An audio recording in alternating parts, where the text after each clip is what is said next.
기발한 대책. 모파상. 나이든 의사와 젊은 여자 환자가 불가에서 이야기를 나누고 있었다. 여자 환자는 예쁜 여자들이 겪는 여성 질환, 즉 빈혈, 신경증, 피로감으로 몸이 조금 불편했다. 연애 결혼을 하는 신혼부부들이 결혼하고 한 달쯤 지나면 자주 겪는 피로감 말이다. 여자 환자는 긴 의자에 누워 이야기했다. 선생님, 저는 아내가 남편을 속이는 것을 절대 이해할 수 없어요. 남편을 사랑하지 않는다거나 약속이나 맹세를 지키지 않는 것은 받아들일 수 있어요. 하지만 어떻게 다른 남자에게 몸을 맡길 수 있어요? 어떻게 모든 사람들의 눈에 그것을 숨길 수가 있어요? 어떻게 거짓말하고 배신하면서 사랑할 수 있어요? 의사가 미소를 지었다. 그런 문제라면 간단하지요. 내가 단언하는데 사람은 욕망에 사로잡혀 과오를 범할 때 그런 미묘한 것들을 별로 깊이 생각하지 않는답니다. 또한 나는 여자들은 온갖 복잡한 일들을 경험하고 결혼 생활의 온갖 혐오스러운 일들을 경험한 뒤에야 진정한 사랑을 할 만큼 성숙해진다고 확신합니다. 어느 저명한 남자에 따르면 결혼이란 낮에는 나쁜 기분을 나누고 밤에는 나쁜 냄새를 나누는 것이라고 하더군요. 이 말은 더도 덜도 아닌 사실입니다.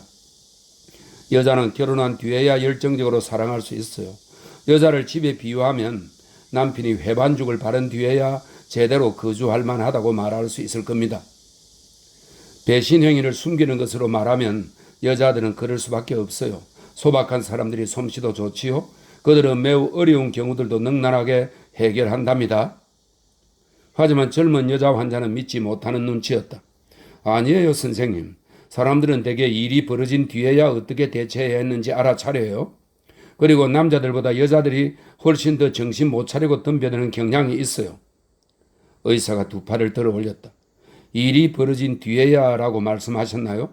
우리 남자들도 일이 벌어진 뒤에야 어떻게 대처해야 했는지를 떠올린답니다. 하지만 여자들은 내 환자 중 한 분인 흔히들 말하는 대로 내가 믿어야만 했던 어느 여자분에게 일어난 일을 들려드리죠. 그 일은 어느 시골 마을에서 일어났답니다. 어느 날 밤 유난히 잠이 밀려와 웬만하면 일어나기 힘들 정도로 깊이 잠들어 있는데 모호한 꿈속에서 마을의 종들이 불이라도 난 것처럼 울려대는 것이었어요. 나는 불현듯 잠에서 깨어났지요. 그 소리는 우리 집 초인종 소리였어요. 거리 쪽으로 난 문의 초인종이 절박하게 울리고 있었답니다. 하인이 나가 보지 않는 것 같아서 나는 침대에 매달린 줄을 흔들었답니다. 그러자 곧 문들이 여닫히는 소리가 났고 발소리들이 잠들어 있던 집안의 정막을 깨뜨렸어요. 잠시 후 하인 장이 편지 한 통을 손에 들고 나타나 이렇게 말했습니다.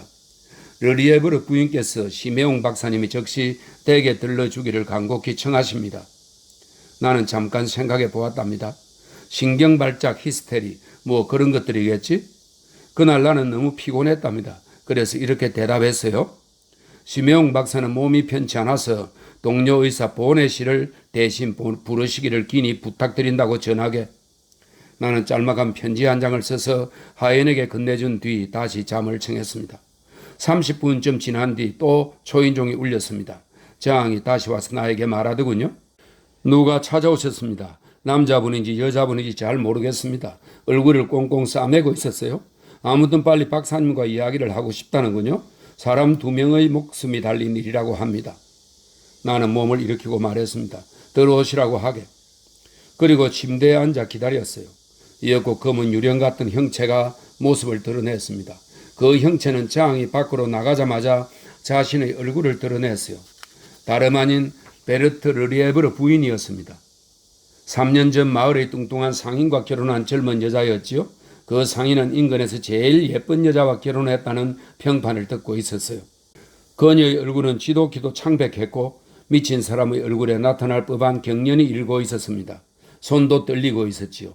그녀는 2번이나 이야기를 하려고 입을 열었지만 소리가 입 밖으로 나오지 않았습니다. 마침내 그녀가 더듬더듬 말했습니다. 빨리 제 집으로 가주세요, 박사님. 제 애인이 제 방에서 죽었어요. 그녀는 숨이 막혀 말을 그쳤다가 다시 입을 열었습니다. 제 남편이 곧 와요. 모임에서 돌아올 거예요. 나는 속옷 차림인 것도 생각하지 못하고 벌떡 일어났습니다. 그리고 몇 초 만에 옷을 입었지요. 그런 다음 그녀에게 물었습니다. 혹시 아까도 여기 오셨습니까? 그녀는 불안감에 마비되어 마치 조각상처럼 제자리에 우뚝 선 채 중얼거렸습니다. 아니요, 아까운 사람은 제 하녀예요. 하녀도 알고 있어요. 잠시 침묵이 흐른 뒤 그녀가 덧붙이더군요. 저는 그 사람 옆에 있었어요. 이윽고 고통에 찬 끔찍한 외마디 비명이 그녀의 입술에서 흘러나왔습니다. 그녀는 호흡이 곤란해져 숨을 헐떡이더니 울기 시작했어요. 마구 흐느끼며 정신없이 울었어요. 그렇게 1, 2분 정도 시간이 흘러갔지요. 그러다가 갑자기 울음을 그치더니 불기운에 눈 안쪽이 말라버린 것처럼 눈물이 말라버리더군요. 그녀는 이제 조용해졌습니다. 빨리 가요. 그녀가 말했습니다. 나는 준비가 되었습니다. 하지만 마차가 준비되어 있지 않았지요. 제 얘기를 우선 마차에 말을 매야 합니다. 그러자 그녀가 대답했습니다. 저에게 마차가 있어요. 제 마차가 밖에서 기다리고 있어요. 그녀는 다시 머리까지 온몸을 꽁꽁 싸맸고 우리는 출발했죠. 어두운 마차 안에 올라 내 옆에 앉자 그녀는 갑자기 내 손을 잡고 가느다란 손가락으로 꾹꾹 눌렀습니다. 그리고 동요하는 목소리로 애끓는 목소리로 더듬더듬 말했습니다. 오, 선생님께서 아신다면, 제가 얼마나 고통스러운지 선생님께서 아신다면, 저는 그 사람을 사랑했어요.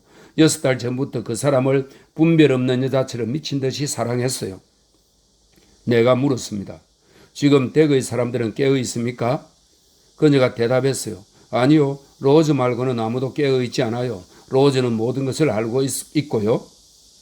우리는 그녀의 집 문 앞에 마차를 세웠습니다. 그 집안 사람들은 정말로 모두 잠들어 있더군요. 우리는 열쇠로 문을 열고 조용히 안으로 들어갔습니다. 그리고 발끝으로 조용히 올라갔지요. 하녀는 감히 시체 곁에 있을 수 없었는지 초 하나를 켜둔 채 겁에 질린 얼굴로 계단 꼭대기에 앉아 있더군요. 나는 방 안으로 들어갔습니다. 방은 싸움이 일어난 뒤처럼 엉망이 되어 있었어요. 침대가 주름 잡히고 흠집이 나 있고 부서지고 벌려져 있어서 마치 처분을 기다리는 것처럼 보였습니다. 침대 시트는 양탄자까지 늘어져 있고 남자의 관자놀이를 두들겼던 젖은 수건이 바닥에 놓인 대야와 유리컵 옆에 널려 있었어요. 방 안으로 들어서자 루빈의 숨결, 이것은 유명한 오드 투알레트 상표의 이름입니다. 방 안으로 들어서자 루빈의 숨결과 식초가 섞인 기묘한 냄새가 속을 뒤집었습니다. 남자는 방 한가운데에 큰 대자로 누워 있었습니다. 나는 다가가서 그를 살펴보고 만져보았습니다. 눈꺼풀을 뒤집어보고 손을 만져보았어요. 그런 다음 몹시 추운 듯 벌벌 떨고 있는 두 여자를 돌아보았죠. 나는 그녀들에게 말했습니다. 이 사람을 침대로 옮기도록 도와주십시오. 우리는 그를 조심스럽게 침대에 뉘었습니다.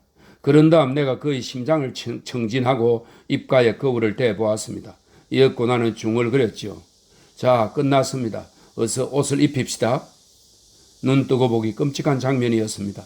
나는 커다란 인형을 다루듯 그의 팔다리를 하나하나 잡고 여자들이 가져온 옷가지에 꿰어 넣었습니다. 양말을 신기고 팬티, 반바지, 조끼를 입혔습니다. 윗옷에 팔을 꿰기가 무척 힘들더군요. 두 여자가 무릎을 꿇고 반장화의 단추를 채울 때 나는 그들에게 불을 비춰 주었습니다. 발이 부어 있어서 단추를 채우기가 몹시도 힘들었지요.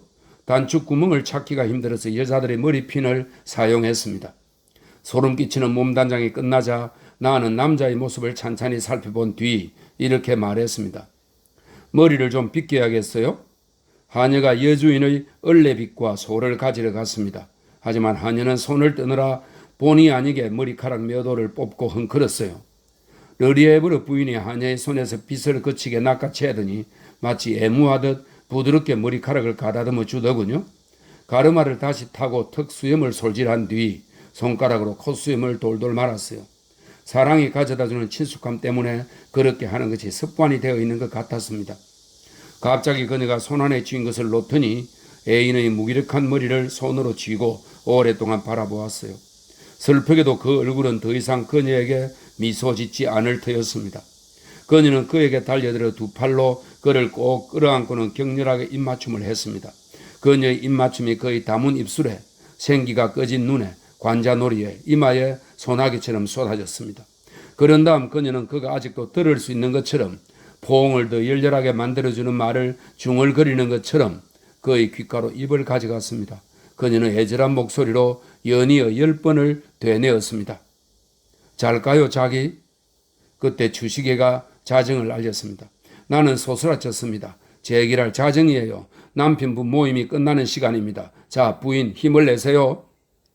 그녀가 몸을 일으켰습니다. 나는 지시를 내렸죠. 이 사람을 거실로 옮깁시다.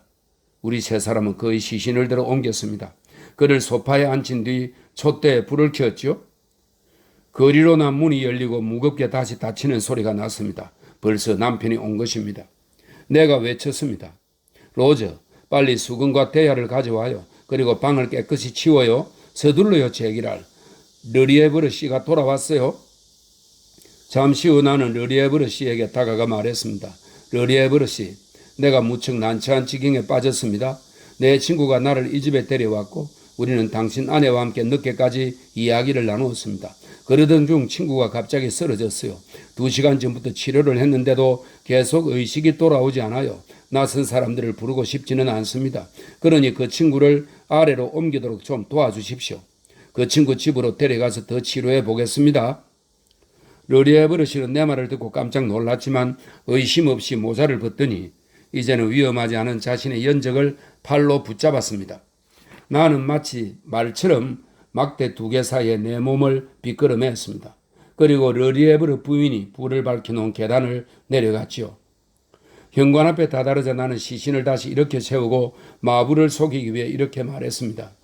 이보게 친구, 아무 일도 아닐 걸세. 벌써 몸이 좀 나아지는 느낌이 들지? 그렇지 않나? 용기를 내게. 이봐, 용기를 좀 내라고. 조금만 노력을 해봐. 이제 다 되었네. 그가 무너지려 하는 것이 내 손에서 벗어나 미끄러지려 하는 것이 느껴져서 나는 그의 어깨를 세게 후려쳤습니다. 덕분에 그의 몸이 앞으로 기울어지더니 마차 안으로 벌렁 꼬꾸라졌습니다. 잠시 후 나도 그를 따라 마차에 올라탔지요. 걱정이 된 르리에브르 씨가 나에게 물었습니다. 상태가 심각합니까?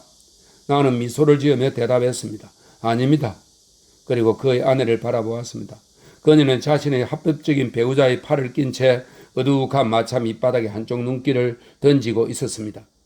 나는 그녀의 남편과 악수를 한 뒤 출발 명령을 내렸습니다. 길을 따라 달리는 동안 시신이 내 오른쪽으로 다시 무너져 내렸습니다. 얼마 후 그의 집에 도착했고 나는 그가 길에서 정신을 잃었다고 말했지요. 그를 방 안으로 옮기도록 도왔고 그의 죽음을 확인해 주었습니다. 넋이 나간 그의 가족들 앞에서 또 한 차례 연극을 했어요. 마침내 내 방 침대로 돌아온 나는 두 연인을 향해 욕설을 퍼부었습니다. 박사는 여전히 미소를 띤 채 입을 다물었다. 젊은 여자가 얼굴을 찡그리며 물었다. 왜 그런 가정스러운 이야기를 저에게 하시는 거죠? 그가 정중하게 대답했다. 기회가 닿으면 부인을 도와드리려고요.